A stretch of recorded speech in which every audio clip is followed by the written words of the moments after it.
प्रभु यीशु मसीह के मधुर और मीठे नाम में आज दिनांक 7 नवंबर दिन गुरुवार को आप सब श्रोताओं का हम स्वागत करते हैं।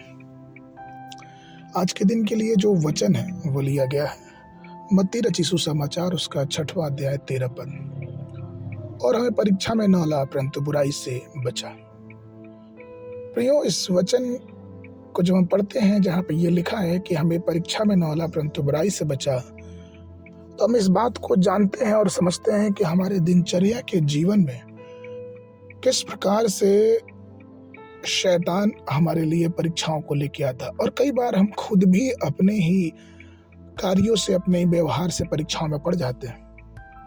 जब लोग अपने जीवन में परीक्षाओं से, त्रासदाओं से गुजरते हैं और वो थक जाते हैं और वो इस बात को कहते हैं कि मेरे ही साथ ये बुरी बातें क्यों हो रही है, मेरे ही साथ इतनी सारी परेशानियां क्यों हो रही हैं।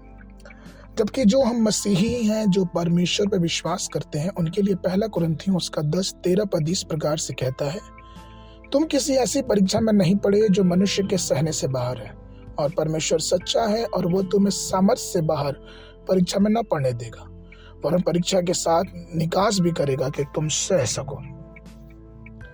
प्रियो, परीक्षा के 3 भाग होते हैं। सबसे पहला भाग, ये परीक्षाएं कई बार परमेश्वर की तरफ से आती हैं। दूसरा, ये परीक्षाएं हम मनुष्य खुद अपने चाल चलन, अपने व्यवहार से अपने जीवनों में लेके आते हैं। और तीसरा, संसार की तरफ से ये परीक्षाएं।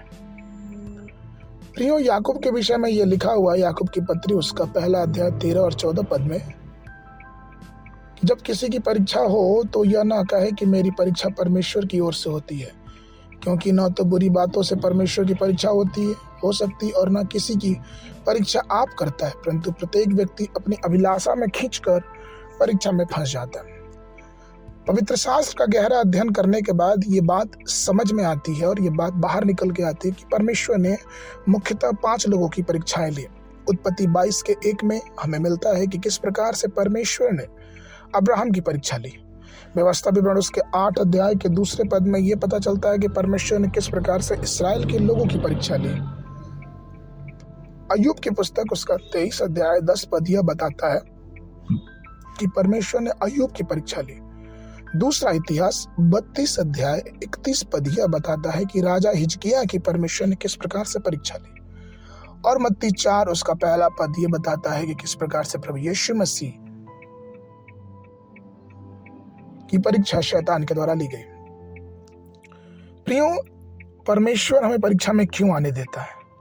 यह इस बात को दर्शाता है कि हमारा विश्वास कितना ही परमेश्वर पर मजबूत है। क्या हम जब परीक्षा में पढ़ते हैं तो हमारा विश्वास संसार और संसार की बातों पे लगता है, या फिर हम पूरी तरह से परमेश्वर पे विश्वास करते हैं? जैसा कि जब शैतान प्रभु यीशु मसीह की परीक्षा ले रहा था तो उस समय हम ये जानते हैं कि किस प्रकार से प्रभु यीशु मसीह ने वचन को ही उसके सामने प्रकट किया। इसी प्रकार से हमें इस बात को जानना है कि परीक्षाओं और प्रलोभनों से बचने का सिर्फ और सिर्फ एक माध्यम जो है परमेश्वर का वचन, क्योंकि वो सामर्थी है और परमेश्वर अपने अनुग्रह से हमें उन सब परीक्षाओं से वचन के द्वारा बाहर निकालता है। आज के मनन के लिए इब्रानियों की पत्री उसका 2 अध्याय 18 पद, क्योंकि जब उसने परीक्षा की दशा में दुख उठाया तो वह उनकी भी सहायता कर सकता है जिनकी परीक्षा होती है। बाइबल अध्ययन के लिए सुबह के समय यिर्मयाह नबी की पुस्तक 40, 41 और 42 अध्याय, शाम के समय इब्रानियों की पुस्तक उसका 4 अध्याय। परमेश्वर आप सबको आशीष देवे।